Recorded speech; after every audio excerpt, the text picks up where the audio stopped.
My divorce took 24 months. And my 28-year-long marriage ended in ups with a rubber stamp. He told me over the phone he wanted to get a divorce. I administered some first aid, looked back and looked forward. The woman in front of me at the ups line was holding a collapsed box.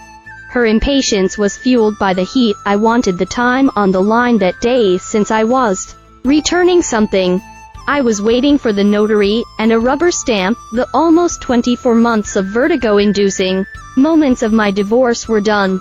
My 28-year marriage was about to end in a up store. I wish I were at another place for this. But it was the only option that day. After a skinny arm swing and a thud, that was that stamp.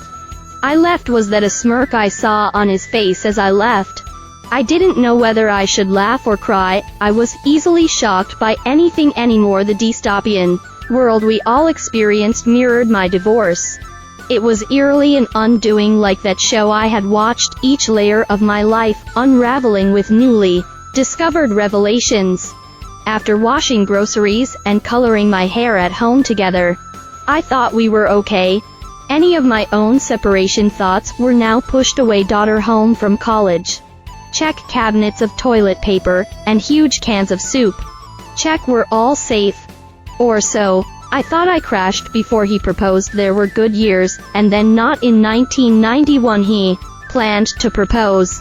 But I crashed my sister's car that day. I remember his hushed phone call with my father to rearrange plans. Or so I learned later, with stitches in my head. The proposal went forward days later. I sometimes wonder if it was prophetic to the eventual demise of our relationship. When the call came, it was a sunny October day in the middle of the pandemic.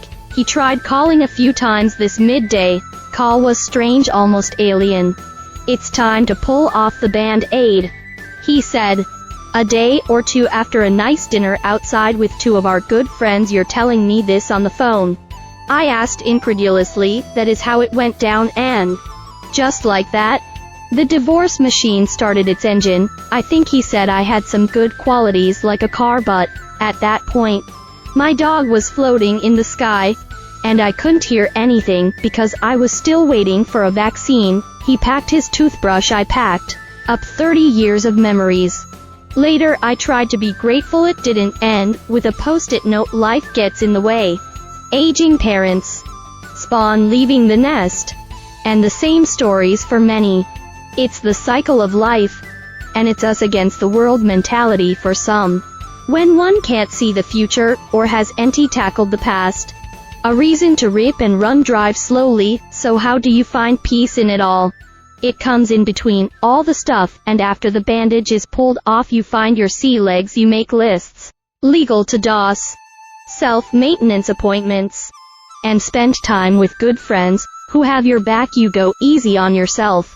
Drive slowly and put your seatbelt on, because going too fast has consequences. Staying out of the proverbial rabbit hole.